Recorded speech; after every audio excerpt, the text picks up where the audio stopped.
नमस्कार, स्वागत है आपका स्टार न्यूज प्लस पर। आपके साथ में प्रीता चौहान। आइए अब हम आपको दिखाते हैं आज की बड़ी खबरें। स्टार न्यूज प्लस पर बने रहिए आप मेरे साथ। ऐसी ही बड़ी खबरों को जानने के लिए चैनल को सब्सक्राइब करना ना भूलें। धन्यवाद।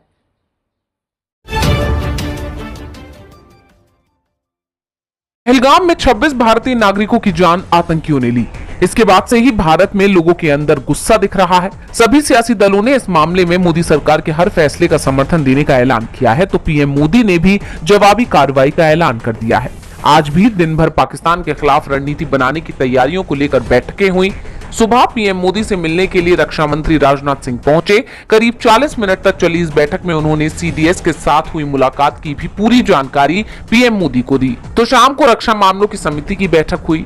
इसमें विपक्ष के नेता राहुल गांधी भी शामिल हुए और विपक्ष की तरफ से तो सरकार को पूरा समर्थन दिया गया है, लेकिन ये सवाल भी उठ रहे हैं कि पाकिस्तान के खिलाफ कार्रवाई कब होगी। इस बीच तीनों ही सेनाओं ने अपने हथियारों के परीक्षण तेज कर दिए हैं। भारत की संभावित कार्रवाई को लेकर पाकिस्तान के अंदर डर का माहौल दिखाई दे रहा है। खबर आ रही है कि पाकिस्तान में 100 सैन्य अधिकारियों सहित सेना के 500 से ज्यादा जवानों ने नौकरी से इस्तीफा दे दिया है, लेकिन पाकिस्तान की आर्मी ने युद्ध की स्थिति को देखते हुए इस्तीफे मंजूर नहीं किए हैं। पाकिस्तान के प्रधानमंत्री शहबाज शरीफ के भाई और पूर्व पीएम नवाज शरीफ ने भी अपनी सरकार से भारत के साथ तनाव कम करने को कहा है। उन्होंने साफ कर दिया है कि भारत से लड़ाई नहीं होनी चाहिए।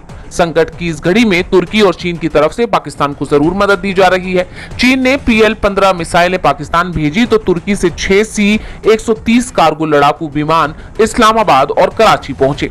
इसमें हथियारों की बड़ी खेप भेजी गई है, लेकिन इस खेप में कौन कौन से हथियार हैं ये अभी साफ नहीं हुआ। कश्मीर विधानसभा में केंद्र शासित प्रदेश के सीएम उमर अब्दुल्ला ने मोदी सरकार को आड़े हाथों लिया।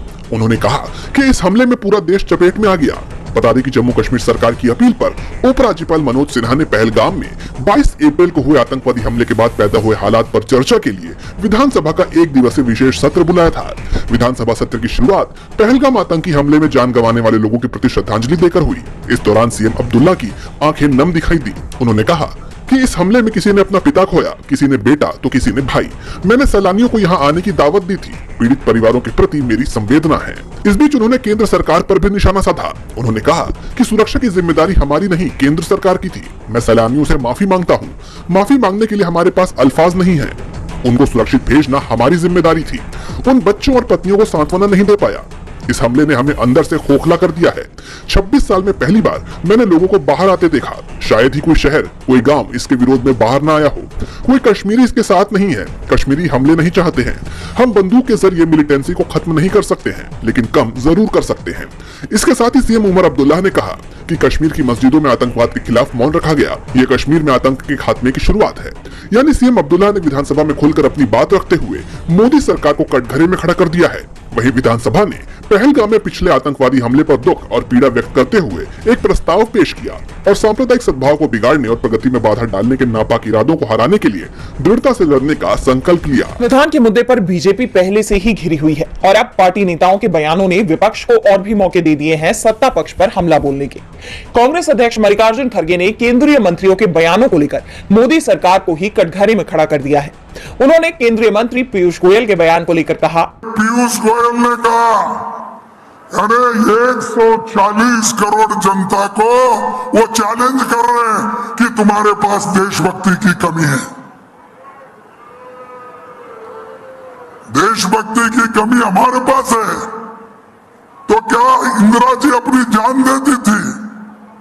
क्या राजीव गांधी अपना जान देते थे? आजादी के लिए लड़ने वाले महात्मा गांधी जी के सीने में गोलियां खाई, वो किसने मारा? मैं उनका नाम नहीं बोलना चाहता हूं, तुमको सबको मालूम है। और ये लोग हम पे दब्बा लगा रहे।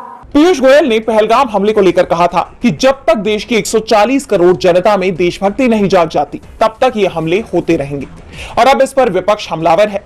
खड़गे यही नहीं रुके, उन्होंने इस घटना पर मोदी सरकार के रुख को लेकर भी सवाल उठाए। विपक्ष की मांग पर सरकार ने सर्वदलीय बैठक तो बुला ली, लेकिन बैठक में पीएम मोदी की गैर मौजूदगी पर सवाल उठ रहे हैं। खड़गे ने कहा कि हम चाहते थे कि इस बैठक में प्रधानमंत्री अपने प्लान के बारे में बताएं और लोगों के सुझाव भी ले। लेकिन नरेंद्र मोदी ना तो सर्वदलीय बैठक में पहुंचे और ना ही कश्मीर गए। दरअसल कांग्रेस ने बीजेपी के खिलाफ संविधान के मुद्दे पर पूरी मुहिम छेड़ रखी है, जिसके तहत राजस्थान के जयपुर, मध्य प्रदेश के ग्वालियर में कांग्रेस नेताओं ने संविधान बचाओ कार्यक्रम का आयोजन किया। जयपुर के कार्यक्रम में खड़गे ने लोगों को संबोधित किया और इस दौरान ही उनका यह बयान सामने आया है। उन्होंने कांग्रेस पर बीजेपी और संघ की टिप्पणियों की कड़ी निंदा की और साथ ही पीएम मोदी को नेहरू, इंदिरा गांधी और बाकी के प्रधानमंत्रियों की तरह जनता की तरक्की में योगदान देने की नसीहत दी। उन्होंने पार्टी का संकल्प दोहराया कि हम हर कीमत पर संविधान की रक्षा करेंगे। ने अपने राष्ट्रीय अध्यक्ष के चुनाव को फिलहाल स्थगित कर दिया है। पार्टी की उच्च कमेटी ने यह फैसला लिया कि नए अध्यक्ष के चुनाव की तारीखें बाद में घोषित की जाएंगी। पहले मई 2025 में चुनाव की योजना थी, लेकिन अब इसे टाल दिया गया है। इसका मतलब है कि जेपी नड्डा, जो 2019 से बीजेपी के राष्ट्रीय अध्यक्ष हैं, अभी भी अपने पद पर बने रहेंगे। जानकारी के मुताबिक बीजेपी और आरएसएस के बीच लंबे वक्त से नए अध्यक्ष के चयन को लेकर चर्चा चल रही थी। दोनों संगठनों के बीच इस मुद्दे पर गहन मंथन हुआ, लेकिन कोई सर्वसम्मत नाम तय नहीं हो सका। यह स्थिति बीजेपी और आरएसएस के बीच फैसलों को लेकर असहमति और खींचतान की ओर इशारा करती है। जानकारों का मानना है कि अध्यक्ष पद के लिए उम्मीदवारों पर सहमति न बन पाना और संगठनात्मक रणनीति को लेकर मतभेद इस देरी का कारण हो सकते हैं। हालांकि बीजेपी ने आधिकारिक तौर पर इसे सामान्य प्रक्रिया का हिस्सा बताया है। पार्टी का कहना है कि संगठनात्मक और रणनीतिक प्राथमिकताओं को ध्यान में रखकर ये फैसला लिया गया है, लेकिन इस फैसले ने राजनीतिक हलकों में चर्चाओं को हवा दे दी है। अब सभी की नजर इस बात पर है कि बीजेपी और आरएसएस के बीच ये मुद्दा कैसे सुलझता है और नया अध्यक्ष कब चुना जाता है। भारत डिजिटल इंडिया की ओर अग्रसर है। मोदी सरकार डिजिटल प्लेटफॉर्म्स को बढ़ावा दे रही है, लेकिन इन ऑनलाइन माध्यमों पर आपत्तिजनक कंटेंट की स्ट्रीमिंग ने लोगों को टेंशन में डाल दिया है। समाज पर इसके असर को लेकर लोग चिंतित हैं। ऐसे में ओटीटी प्लेटफॉर्म्स पर आपत्तिजनक कंटेंट की स्ट्रीमिंग पर रोक लगाने की मांग के साथ सुप्रीम कोर्ट में याचिका दाखिल की गई, जिस पर सुनवाई करते हुए कोर्ट ने केंद्र सरकार और OTT platform Netflix, Amazon Prime, ALT Balaji, Ullu digital, movie और social media platform X Corp, Google, Meta Inc और एप्पल को नोटिस जारी कर दिया। कोर्ट ने नोटिस जारी करते हुए कहा कि ये याचिका एक गंभीर चिंता पैदा करती है। केंद्र को इस पर कुछ कदम उठाने की जरूरत है।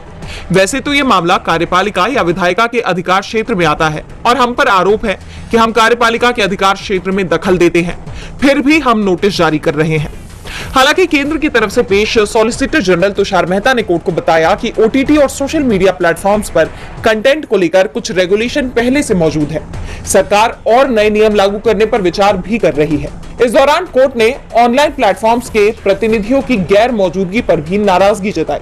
सुप्रीम कोर्ट ने कहा कि ओवर द टॉप यानी ओटीटी और सोशल मीडिया प्लेटफॉर्म्स की भी सोशल रिस्पॉन्सिबिलिटी है कि वो कोर्ट में उपस्थित रहे जब बेंच इन पर दिखाए जाने वाले आपत्तिजनक कंटेंट को लेकर सुनवाई कर रही हो। आपको बता दें कि इससे पहले भी ओटीटी प्लेटफॉर्म्स की लगाम कसने की मांग उठी थी, हालांकि तब कोई ठोस कदम नहीं उठाए गए थे। लेकिन इस बार क्या नियम लेकर आती है सरकार, ये देखना होगा। एनडीए के अंदर अभी से सीट बंटवारे को लेकर बवाल मच गया है। चिराग पासवान से लेकर जीतन राम मांझी हर कोई बीजेपी पर ज्यादा से ज्यादा सीटें देने का दबाव बना रहे हैं, जिसमें जीतन राम मांझी ज्यादा दबाव डालते दिख रहे हैं। यही वजह है कि वो लगभग हर मंच से 40 सीटों पर अपना दावा ठोक रहे हैं। यहाँ तक कि एक सीट पर तो वो अपना उम्मीदवार भी घोषित कर चुके हैं। यही नहीं, वो लगातार अमित शाह से मुलाकात करने की कोशिश भी कर रहे हैं। कुछ दिन पहले भी खबर आई थी कि मांझी शाह के आवास पर जाकर उनसे मिल सकते हैं, लेकिन मुलाकात नहीं हो पाई थी। जिसके बाद अब मांझी ने बताया कि उन्हें मिलने का समय दिया गया और समय फिक्स किया गया था। यानी अब जीतन राम मांझी की अमित शाह से उनके आवास पर मुलाकात हो चुकी है। इस बैठक के बाद मांझी ने गठबंधन में सीट बंटवारे को लेकर बड़ा संकेत दिया। उन्होंने कहा कि जून के अंत या जुलाई के पहले सप्ताह में एनडीए के घटक दल मिलकर सीटों के बंटवारे पर अंतिम फैसला करेंगे। मांझी ने स्पष्ट किया कि हमने किसी सीट संख्या को लेकर कोई विशेष मांग नहीं रखी है। उन्होंने भरोसा जताया कि सभी दलों को सम्मानजनक सीटें मिलेंगी। नेतृत्व को लेकर उठ रहे सवालों पर मांझी ने दो टूक कहा कि इस बार भी एनडीए नीतीश कुमार के नेतृत्व में चुनाव लड़ेगा और सरकार बनाएगा। उन्होंने आत्मविश्वास के साथ दावा किया कि एनडीए 225 सीटों पर जीत दर्ज करेगा। यही नहीं, मांझी ने 20 सूत्री कार्यक्रम के गठन में हमको दरकिनार किए जाने पर अपनी नाराजगी जाहिर की। उन्होंने बताया कि इस मुद्दे पर संजय जायसवाल और दिलीप जायसवाल से बातचीत हुई है, जिन्होंने गलती स्वीकार कर ली है। मांझी ने कहा कि राष्ट्रीय अध्यक्ष की अनुशंसा पर 20 सूत्री समिति में कुछ नए नाम जोड़े जाएंगे ताकि संतुलन स्थापित किया जा सके। यानी मांझी के बयानों और नाराजगी में एनडीए के अंदर की हलचल को बाहर ला दिया है। अब सभी की निगाहें इस बात पर टिकी हैं कि मांझी अपनी मांग पूरी करवा पाए या नहीं। जेएनयू छात्र संघ चुनाव के नतीजे आ गए हैं। नतीजों में लेफ्ट समर्थित उम्मीदवारों ने 4 में से सेंट्रल पैनल की 3 प्रमुख सीटों पर कब्जा जमाकर दबदबा बनाए रखा है, जबकि बीजेपी से जुड़ी अखिल भारतीय विद्यार्थी परिषद यानी एबीवीपी को केवल 1 सीट से संतोष करना पड़ा। ये परिणाम बीजेपी के छात्र संगठन एबीवीपी के लिए बड़ा झटका माना जा रहा है, जो जेएनयू में अपनी पकड़ मजबूत रखने की कोशिश में थी। चुनाव नतीजों के मुताबिक अध्यक्ष पद पर आईएसआर-डीएसएफ गठबंधन के नीतीश कुमार ने जीत हासिल की, जबकि एबीवीपी की शिखा स्वराज दूसरे स्थान पर रही। उपाध्यक्ष पद पर मनीषा और महासचिव पद पर मुंतेहा फातिमा दोनों आईएसआर-डीएसएफ से विजयी रही। एबीवीपी के वैभव मीणा ने संयुक्त सचिव पद पर जरूर जीत दर्ज की, लेकिन केंद्रीय पैनल में लेफ्ट की मजबूत वापसी ने एबीवीपी की उम्मीदों को करारा झटका दिया है।